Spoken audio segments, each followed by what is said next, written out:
مدینہ پاک کی ایک سرد رات کا واقعہ۔ موسم سرما عروج پر انسان تو انسان، جانور، چرند پرند بھی اپنے گھروں میں سردی سے بچنے کے لیے دبکے ہوئے۔ ایسے سخت سردی کے موسم میں فاروق اعظم اسلام کے دوسرے خلیفہ رضی اللہ عنہ اپنے غلام خاص حضرت اسلم رضی اللہ عنہ کو ساتھ لیتے ہیں کہ چلو رعایا کی خبر گیری کرتے ہیں۔ خادم و مخدوم مدینہ پاک کی گلیوں کا مشاہدہ کرتے ہوئے مدینہ پاک سے باہر ایک خیمے کو دیکھتے ہیں جس میں آگ روشن تھی۔ امیر المؤمنین عمر بن خطاب رضی اللہ عنہ نے اپنے خادم سے فرمایا آؤ چل کر دیکھتے کیا معاملہ ہے۔ دونوں چلتے ہوئے جیسے ہی خیمے کے قریب پہنچے تو منظر دیکھ کر حیران رہ گئے۔ وہ ایک ٹوٹا پھوٹا کچا گھر تھا۔ وہاں ایک عورت اپنے ننھے منھے بچوں کے ساتھ مقیم تھی۔ چولہے پر ہنڈیاں چڑھا رکھی تھی، کھانا پکا رہی تھی، بچے ساتھ بیٹھے بھوک کی وجہ سے روئے جا رہے تھے۔ امیر المؤمنین رضی اللہ عنہ نے سلام کیا۔ اس خاتون نے دونوں کی طرف توجہ کیے بغیر سلام کا جواب دیا۔ امیر المؤمنین گھر میں داخل ہونے کی اجازت طلب کرتے ہیں، اندر آ سکتا ہوں؟ خاتون کہتی ہیں خیر کا ارادہ تو آؤ ورنہ کوئی ضرورت نہیں۔ بہت دکھی تھی، نہیں جانتی تھی کون ہے، میرے دروازے پر کون آئے۔ امیر المؤمنین رضی اللہ عنہ کا انداز بتا رہا تھا کہ وہ اس دکھی خاتون کے دکھ میں شریک ہونا چاہتے ہیں۔ خاتون سے پوچھا بی بی کون ہو، یہ بچے کیوں رو رہے ہیں؟ کہا مدینہ منورہ کی رہائشی ہوں، بچے شدید بھوک کی وجہ سے رو رہے ہیں۔ فرمایا اس ہنڈیا میں کیا ہے؟ کہا اس میں تو پانی ہے، بچوں کو بہلانے کے لیے آگ پر چڑھا رکھا ہے تاکہ کھانا پکنے کے انتظار میں بچے سو جائیں۔ اس دکھیاری خاتون نے اپنے دل کا درد بیان کیا۔ میں ایک غریب عورت ہوں، میرے پاس اتنے اخراجات نہیں کہ بچوں کو کھانا کھلا سکوں، دل بہلا رہی، لیکن امیر المؤمنین کو ہماری کوئی خبر نہیں ہے، ہم ان کے محکوم ہیں، ان کی رعایا ہیں، ان کا حق بنتا ہے کہ ہمارا خیال رکھیں۔ خیر کوئی بات نہیں، ہمارا وقت تو جیسے تیسے گزر ہی جائے گا، لیکن کل بروز قیامت امیر المؤمنین اور ہمارے درمیان اللہ پاک ہی فیصلہ فرمائے گا، اور یقیناً آخرت کی پکڑ بہت سخت ہے۔ یہ سننا تھا۔ فاروق اعظم رونے لگے، نرم لہجے فرمانے لگے بی بی اللہ پاک تم پر رحم فرمائے، تمہاری مصیبتوں پریشانیوں کو دور کرے، امیر المؤمنین کو کیا معلوم تم اس حال میں ہو۔ سوالیہ لہجے میں خاتون نے کہا ہمارا حاکم ہے اور ہم سے غافل ہے، اسے معلوم نہیں ہم کس حال میں۔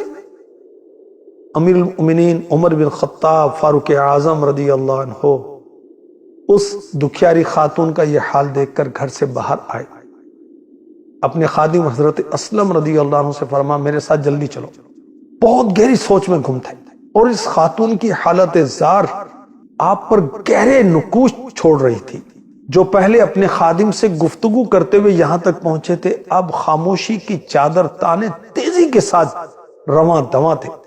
تھوڑی دیر کے بعد دونوں ایک غلے کے گودام پر پہنچے۔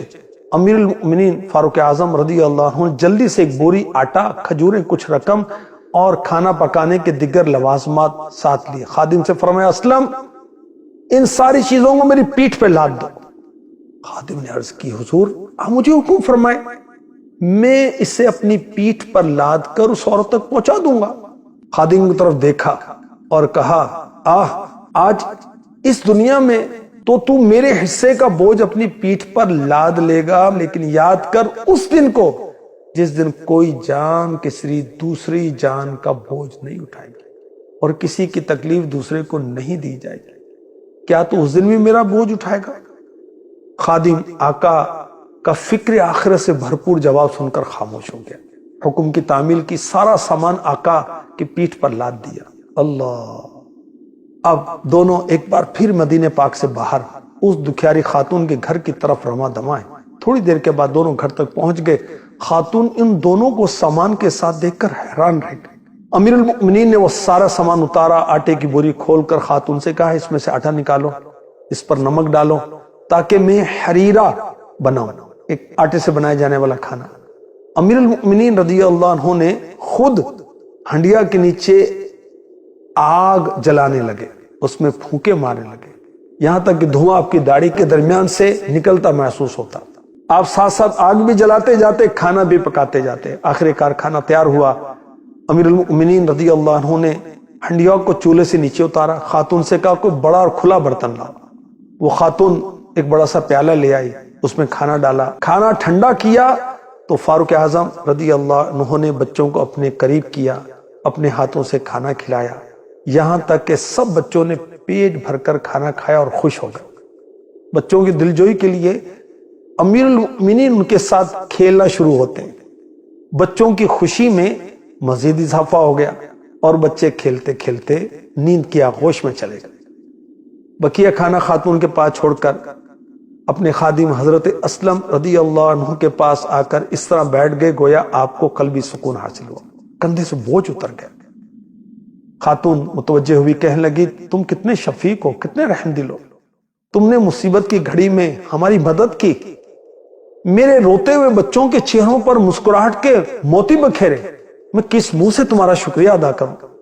اللہ پاک کہ تمہیں اس کی بہتر جزا عطا کرے گا۔ حقیقت تو یہ ہے تم ہی امیر المؤمنین بننے کے حقدار ہو۔